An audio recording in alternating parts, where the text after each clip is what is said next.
بسم اللہ الرحمن الرحیم۔ حصہ نمبر 29 میں ہم نے پڑھا تھا کیسے حضور اکرم صلی اللہ علیہ وسلم غار ثور سے نکلے اور عبداللہ ابن اریکت جو رہبر تھے اور عامر بن فہیرہ جو بکریاں چراتے تھے، عامر بن فہیرہ رضی اللہ تعالیٰ عنہ وہ اور عبداللہ ابن اریکت یہ حضور اکرم صلی اللہ علیہ وسلم کے ساتھ اور ابوبکر صدیق رضی اللہ تعالیٰ عنہ کے ساتھ نکلے، اور اسما بنت ابی بکر رضی اللہ تعالیٰ عنہ وہ آئیں اور انہوں نے کھانا دیا، اور اس سے آگے ہم پڑھیں گے کہ کیسے پھر وہ ام موبد کے خیمے سے حضرت صلی اللہ علیہ وسلم نے بکری کا دودھ دویا اور وہ سب کو پلایا، اور پھر اتنا ہی دودھ دو کے وہ ام موبد کے خیمے میں رکھ دیا۔ پھر حضرت اسما رضی اللہ تعالیٰ عنہ کہتی ہیں ہمیں معلوم نہ تھا کہ رسول اللہ صلی اللہ علیہ وسلم نے کدھر کا رخ فرمایا ہے کہ ایک جن زیر مکہ سے یہ اشعار پڑھتا ہوا آیا، لوگ اس کے پیچھے پیچھے چل رہے تھے، اس کی آواز سن رہے تھے لیکن خود اسے دیکھ نہیں رہے تھے، یہاں تک کہ وہ بالائی مکہ سے نکل گیا۔ وہ کہتی ہیں کہ جب ہم نے اس کی بات سنی تو ہمیں معلوم ہوا کہ رسول اللہ صلی اللہ علیہ وسلم نے کدھر کا رخ فرمایا ہے، یعنی آپ صلی اللہ علیہ وسلم کا رخ مدینہ کی جانب ہے۔ راستے میں سراقہ بن مالک نے تعقب کیا اور اس واقعے کو خود سراقہ نے بیان کیا ہے۔ وہ کہتے ہیں میں اپنی قوم بنی مدلج کے ایک مجلس میں بیٹھا تھا کہ اتنے میں ایک آدمی نے آ کر ہمارے پاس کھڑا ہوا اور ہم بیٹھے تھے۔ اس نے کہا اے سراقہ، میں نے ابی سائل کے پاس چند افراد دیکھے ہیں، میرا خیال ہے کہ یہ محمد صلی اللہ علیہ وسلم اور ان کے ساتھی ہیں۔ سراقہ کہتے ہیں کہ میں سمجھ گیا کہ وہی لوگ ہیں، لیکن میں نے اس آدمی سے کہا کہ یہ لوگ وہ نہیں ہیں بلکہ تم نے فلاں اور فلاں کو دیکھا ہے جو ہماری آنکھوں کے سامنے گزر گئے ہیں۔ پھر میں مجلس میں کچھ دیر تک ٹھہرا رہا، اس کے بعد اٹھ کر اندر گیا اور اپنی لونڈی کو حکم دیا کہ وہ میرا گھوڑا نکالے اور ٹیلے کے پیچھے روک کر میرا انتظار کرے۔ ادھر میں نے اپنا نیزہ لیا اور گھر کے پچھواڑے سے باہر نکلا۔ لاٹھی کا ایک سرا زمین پر گھسیٹ رہا تھا اور دوسرا اوپری سرا نیچے کر رکھا تھا۔ اس طرح میں اپنے گھوڑے کے پاس پہنچا اور اس پر سوار ہو گیا۔ میں نے دیکھا کہ وہ حسب معمول مجھے لے کر دوڑ رہا ہے، یہاں تک کہ میں ان کے قریب آ گیا۔ اس کے بعد گھوڑا مجھ سمیت پھسلا اور میں اس سے گر گیا۔ میں نے اٹھ کر ترکش کی طرف ہاتھ بڑھایا اور پانسے کی تیر نکال کر یہ جاننا چاہا کہ میں انہیں ضرور پہنچا سکوں گا یا نہیں، تو وہ تیر نکل کر جو مجھے ناپسند تھا، لیکن میں نے تیر کی نافرمانی کی اور گھوڑے پر سوار ہو گیا۔ وہ مجھے لے کر دوڑنے لگا یہاں تک کہ جب میں رسول اللہ صلی اللہ علیہ وسلم کی قرأت سن رہا تھا اور آپ التفات نہیں فرماتے تھے، جبکہ ابوبکر صدیق رضی اللہ تعالیٰ عنہ بار بار موڑ کر پیچھے دیکھ رہے تھے، تو میرے گھوڑے کے اگلے دونوں پاؤں زمین میں دھنس گئے، یہاں تک کہ گھٹنوں تک جا پہنچے اور میں اس سے گر گیا۔ پھر میں نے اسے ڈانٹا تو اس نے اٹھنا چاہا لیکن وہ اپنے پاؤں بمشکل نکال سکا۔ بہرحال جب وہ سیدھا کھڑا ہوا تو اس کے پاؤں کے نشان سے آسمان کی طرف دھوئیں جیسا غبار اڑ رہا تھا۔ میں نے پھر پانسے کے تیر قسمت معلوم کرنے کے لیے اور پھر وہی تیر نکلا جو مجھے ناپسند تھا۔ اس کے بعد میں نے امان کے ساتھ انہیں پکارا تو وہ لوگ ٹھہر گئے اور میں اپنے گھوڑے پر سوار ہو کر ان کے پاس پہنچا۔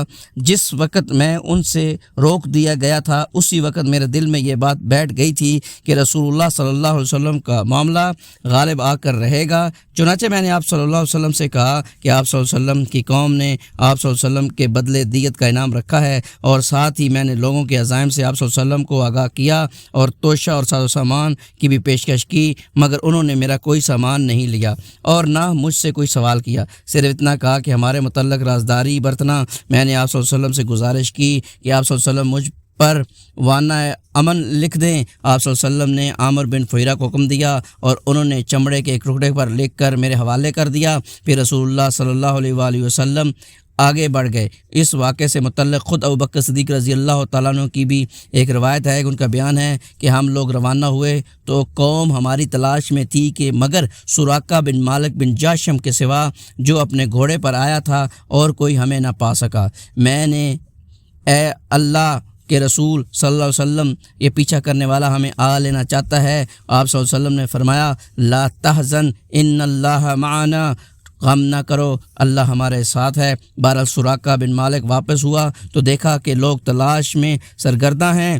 کہنے لگا ادھر کی کھوج خبر لے چکا ہوں، یہاں تمہارا جو کام تھا وہ کیا جا چکا ہے۔ اس طرح لوگوں کو واپس لے گیا، یعنی دن کے شروع میں تو چڑھا آ رہا تھا اور آخر میں پاسبان بن گیا۔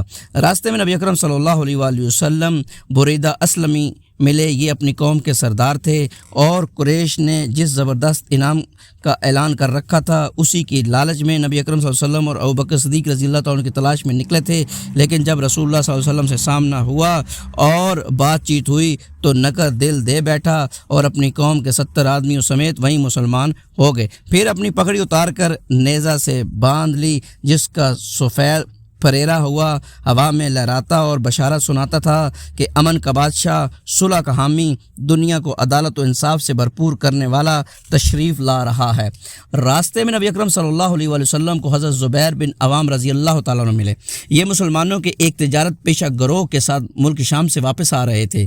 حضرت زبیر بن عوام رضی اللہ تعالیٰ عنہ نے رسول اللہ صلی اللہ علیہ وسلم اور ابوبکر صدیق رضی اللہ تعالیٰ عنہ کو سفید پارچہ جات پیش کیے۔ دوشنبہ 8 ربیع الاول 14 سنہ نبوت یعنی سنہ ہجری 1 بمطابق 23 ستمبر 622 کو رسول اللہ صلی اللہ علیہ وسلم قباء میں وارد ہوئے۔ حضرت عروقہ بن زبیر رضی اللہ تعالیٰ عنہ کا بیان ہے کہ مسلمانان مدینہ نے مکہ سے رسول اللہ صلی اللہ علیہ وسلم کی روانگی کی خبر سن لی تھی، اس لیے لوگ روزانہ صبح حرہ کی طرف نکل جاتے اور آپ صلی اللہ علیہ وسلم کی راہ تکتے رہتے۔ جب دوپہر کو دھوپ سخت ہو جاتی تو واپس پلٹ آتے۔ ایک روز طویل انتظار کے بعد واپس پلٹ کر لوگ اپنے اپنے گھروں کو پہنچ چکے تھے کہ ایک یہودی اپنے کسی ٹیلے پر کچھ دیکھنے کے لیے چڑھا۔ کیا دیکھتا ہے کہ رسول اللہ صلی اللہ علیہ وسلم اور آپ صلی اللہ علیہ وسلم کے رفقا سفید کپڑوں میں ملبوس، جن سے چاندنی چھٹک رہی تھی، تشریف لا رہے ہیں۔ اس نے بخود ہو کر نہایت بلند آواز سے کہا، عرب کے لوگوں، یہ رہا تمہارا نصیب جس کا تم انتظار کر رہے تھے۔ یہ سنتے ہی مسلمان ہتھیاروں کی طرف دوڑ پڑے اور ہتھیار سج دھج کر استقبال کے لیے امڑ پڑے۔ ابن قیم کہتے ہیں کہ اس کے ساتھ ہی بنی عمر بن عوف ساکنان قباء میں شور بلند ہوا اور تکبیر سنی گئی۔ مسلمان آپ صلی اللہ علیہ وسلم کی آمد کی خوشی میں نعرہ تکبیر بلند کرتے ہوئے استقبال کے لیے نکل پڑے۔ پھر آپ صلی اللہ علیہ وسلم سے مل کر تحیہ نبوت پیش کیا اور گرد و پیش پر وانوں کی طرح جمع ہو گئے۔ اس وقت آپ صلی اللہ علیہ وسلم پر سکینت چھائی ہوئی تھی اور یہ وحی نازل ہو رہی تھی۔ اللہ آپ کا مولا ہے اور جبرائیل علیہ السلام اور صالح مومنین بھی، اور اس کے بعد فرشتے آپ صلی اللہ علیہ وآلہ وسلم کے مددگار ہیں۔ حضرت عروہ بن زبیر رضی اللہ تعالیٰ عنہ کا بیان ہے کہ لوگوں سے ملنے کے بعد آپ صلی اللہ علیہ وسلم ان کے ساتھ دانے جانے مڑے اور بنی عمر بن عوف میں تشریف لائے۔ یہ دوشنبہ کا دن اور ربیع الاول کا مہینہ تھا۔ ابوبکر صدیق رضی اللہ تعالیٰ عنہ آنے والوں کو استقبال کے لیے کھڑے تھے اور رسول اللہ صلی اللہ علیہ وسلم چپ چاپ بیٹھے تھے۔ انصار کے جو لوگ آتے جنہوں نے رسول اللہ صلی اللہ علیہ وسلم کو دیکھا نہ تھا، وہ سیدھے ابوبکر صدیق رضی اللہ تعالیٰ عنہ کو سلام کرتے، یہاں تک کہ رسول اللہ صلی اللہ علیہ وسلم پر دھوپ آ گئی اور ابوبکر صدیق رضی اللہ تعالیٰ عنہ نے چادر تان کر آپ صلی اللہ علیہ وسلم پر سایہ کیا۔ تب لوگوں نے پہچانا کہ یہ رسول اللہ صلی اللہ علیہ وسلم ہیں۔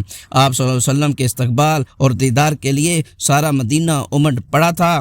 یہ ایک تاریخی دن تھا جس کی نظیر سرزمین مدینہ نے کبھی نہ دیکھی تھی۔ آج یہود نے بھی حقوق نبی کی اس بشارت کا مطلب دیکھ لیا تھا کہ اللہ جنوب سے اور وہ جو قدوس ہے کوہ فاران سے آیا۔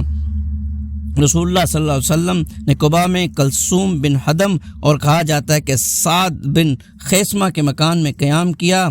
یہاں پہلا قول زیادہ قوی ہے۔ ادھر علی رضی اللہ تعالیٰ عنہ نے مکہ میں 3 روز ٹھہر کر اور لوگوں کی جو امانتیں تھیں رسول اللہ صلی اللہ علیہ وسلم کے پاس انہیں ادا کر کے پیدل ہی مدینہ کا رخ کیا اور قباء میں رسول اللہ صلی اللہ علیہ وسلم سے عاملے اور کلثوم بن حدم کے یہاں قیام فرمایا۔ رسول اللہ صلی اللہ علیہ وسلم نے قباء میں کل 4 دن دوشنبہ، منگل، بدھ اور جمعرات یا 10 سے زیادہ دن یا پہنچ اور روانگی کے علاوہ 24 دن قیام فرمایا اور اسی دوران مسجد قباء کی بنیاد رکھی اور اس میں نماز پڑھی۔ یہ آپ صلی اللہ علیہ وسلم کی نبوت کی بعد پہلی مسجد ہے جس کی بنیاد تقوی پر رکھی گئی۔ 5ویں دن، 12ویں دن یا 26ویں دن جمعہ کو آپ صلی اللہ علیہ وسلم کے حکم الہی کے مطابق سوار ہوئے۔ ابوبکر صدیق رضی اللہ تعالیٰ عنہ آپ صلی اللہ علیہ وسلم کے ردیف تھے۔ آپ صلی اللہ علیہ وسلم نے بنو نجار کو، جو آپ صلی اللہ علیہ وسلم کے ماموں کا قبیلہ تھا، اطلاع بھیج دی تھی، چنانچہ وہ تلواریں حمائل کیے ہوئے حاضر تھے۔ آپ صلی اللہ علیہ وسلم نے ان کی میت میں مدینہ کا رخ کیا۔ بنو سالم بن عوف کی آبادی میں پہنچے تو جمعہ کا وقت آ گیا۔ آپ صلی اللہ علیہ وسلم نے بطن وادی میں اس مقام پر جمعہ پڑھا جہاں اب مسجد ہے۔ کل 100 آدمی تھے۔ جمعہ کے بعد نبی اکرم صلی اللہ علیہ وسلم مدینہ تشریف لے گئے اور اسی دن سے اس شہر کا نام یثرب کے بجائے مدینہ الرسل، شہر رسول صلی اللہ علیہ وسلم پڑ گیا، جسے مختصر مدینہ کہا جاتا ہے۔ یہ نہایت تابناک تاریخی دن تھا۔ گلی کے کوچے تقدیس و تحمید کے کلمات سے گونج رہے تھے اور انصار کی بچیاں خوشی و مسرت سے ان اشعار کے نغمے بکھیر رہی تھی۔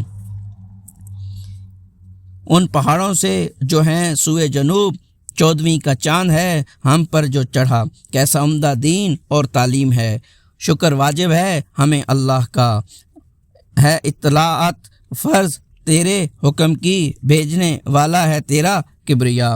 انصار اگرچہ بڑے دولت مند نہ تھے لیکن ہر ایک کی یہی آرزو تھی کہ رسول اللہ صلی اللہ علیہ وسلم ان کے یہاں قیام فرمائیں۔ چنانچہ آپ صلی اللہ علیہ وسلم انصار کے جس مکان یا محلے سے گزرتے، وہاں کے لوگ آپ صلی اللہ علیہ وسلم کی اونٹنی کے نکیل پکڑ لیتے اور عرض کرتے کہ تعداد و سامان اور ہتھیار و حفاظت فرش راہ میں ہیں، تشریف لائیے، مگر آپ صلی اللہ علیہ وسلم فرماتے کہ اونٹنی کی راہ چھوڑ دو، یہ اللہ کی طرف سے مامور ہے۔ چنانچہ اونٹنی مسلسل چلتی رہی اور اسی مقام پر پہنچ کر بیٹھی جہاں آج مسجد نبوی صلی اللہ علیہ وسلم ہے، لیکن آپ صلی اللہ علیہ وسلم نیچے نہیں اترے یہاں تک کہ وہ اٹھ کر تھوڑی دور گئی، پھر مڑ کر دیکھنے کے بعد پلٹ آئی اور اپنی پہلی جگہ بیٹھ گئی۔ اس کے بعد آپ صلی اللہ علیہ وسلم نیچے تشریف لائے۔ یہ آپ صلی اللہ علیہ وسلم کے ننیال والوں یعنی بنو نجار کا محلہ تھا اور یہ اونٹنی کے لیے محض توفیق الہی تھی، کیونکہ آپ صلی اللہ علیہ وسلم ننیال میں قیام فرما کر ان کی عزت و افزائی کرنا چاہتے تھے۔ اب بنو نجار کے لوگوں نے اپنے گھر لے جانے کے لیے رسول اللہ صلی اللہ علیہ وسلم سے عرض معروض شروع کی، لیکن ابو ایوب انصاری رضی اللہ تعالیٰ نے لپک کر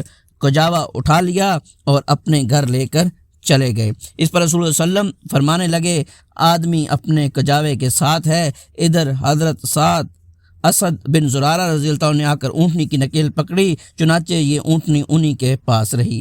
صحیح بخاری میں حضرت انس رضی اللہ تعالیٰ سے مروی ہے کہ نبی اکرم صلی اللہ علیہ وسلم نے فرمایا، ہمارے کس آدمی کا گھر زیادہ قریب ہے؟ حضرت ابو ایوب انصاری رضی اللہ عنہ نے کہا، میرا۔ اے اللہ کے رسول صلی اللہ علیہ وسلم، یہ رہا میرا مکان اور یہ رہا میرا دروازہ۔ آپ صلی اللہ علیہ وسلم نے فرمایا، جاؤ اور ہمارے لیے کیلولہ کی جگہ تیار کر دو۔ انہوں نے عرض کی کہ آپ دونوں حضرات تشریف لے چلیں، اللہ برکت دے۔ چند دن بعد آپ صلی اللہ علیہ وسلم کی زوجہ محترمہ ام المومنین حضرت سودا رضی اللہ تعالی عنہ اور آپ صلی اللہ علیہ وسلم کے دونوں صاحبزادیاں حضرت فاطمہ رضی اللہ تعالی عنہ اور ام کلثوم رضی اللہ تعالی عنہ اور حضرت اسامہ بن زید رضی اللہ تعالی عنہ اور ام ایمن رضی اللہ تعالی عنہ بھی آ گئیں۔ ان سب کو حضرت عبداللہ بن ابی بکر رضی اللہ تعالیٰ عنہ آل ابی بکر کے ساتھ، جن میں حضرت عائشہ رضی اللہ تعالیٰ عنہ بھی تھیں، لے کر آئی تھیں۔ البتہ نبی اکرم صلی اللہ علیہ وسلم کی ایک صاحبزادی حضرت زینب رضی اللہ تعالیٰ عنہ حضرت ابو عاص رضی اللہ تعالیٰ عنہ کے پاس باقی رہ گئیں، انہوں نے آنے نہیں دیا اور وہ جنگ بدر کے بعد تشریف لا سکیں۔ حضرت عائشہ رضی اللہ تعالیٰ عنہ کا بیان ہے کہ رسول اللہ صلی اللہ علیہ وسلم مدینہ تشریف لائے تو حضرات ابوبکر صدیق رضی اللہ تعالیٰ عنہ اور حضرت بلال رضی اللہ تعالیٰ عنہ کو بخار آ گیا۔ میں نے ان کی خدمت میں حاضر ہو کر دریافت کیا کہ ابا جان آپ کا کیا حال ہے اور اے بلال آپ کا کیا حال ہے؟ وہ فرماتی ہیں کہ جب حضرت ابوبکر صدیق رضی اللہ تعالیٰ عنہ کو بخار آتا تو یہ شعر پڑھتے، ہر آدمی سے اس کے اہل کے اندر صبح بخیر کہا جاتا ہے، حالانکہ موت اس کے جوتے کے تسمے سے بھی زیادہ قریب ہے۔ اور حضرت بلال رضی اللہ تعالیٰ عنہ کی حالت کچھ سنبھلتی تو وہ اپنی کربناک آواز بلند کرتے اور کہتے، کاش میں جانتا کہ کوئی رات وادی مکہ میں گزار سکوں گا اور میرے گرد ادخر اور جبل گھاس ہوگی، اور کیا کسی دن مجنہ کے چشمے پر وارد ہو سکوں گا اور مجھے شامہ اور طفیل پہاڑ دکھلائی پڑیں گے۔ حضرت عائشہ رضی اللہ تعالیٰ عنہ کہتی ہیں کہ میں نے رسول اللہ صلی اللہ علیہ وسلم کی خدمت میں حاضر ہو کر اس کی خبر دی تو آپ صلی اللہ علیہ وسلم نے فرمایا، اے اللہ ہمارے نزدیک مدینہ کو اسی طرح محبوب کر دے جیسے مکہ محبوب تھا۔ یا اس سے بھی زیادہ، اور مدینہ کی فضا صحت بخش بنا دے، اور اس کے سا اور مد غلے کے پیمانوں میں برکت دے دے، اور اس کا بخار منتقل کر کے جوفہ پہنچا دے۔ اللہ نے آپ صلی اللہ علیہ وسلم کی دعا سن لی اور حالات بدل گئے، یہاں تک حیات طیبہ کی ایک قسم اور اسلامی دعوت کا ایک دور یعنی مکی دور پورا ہو جاتا ہے۔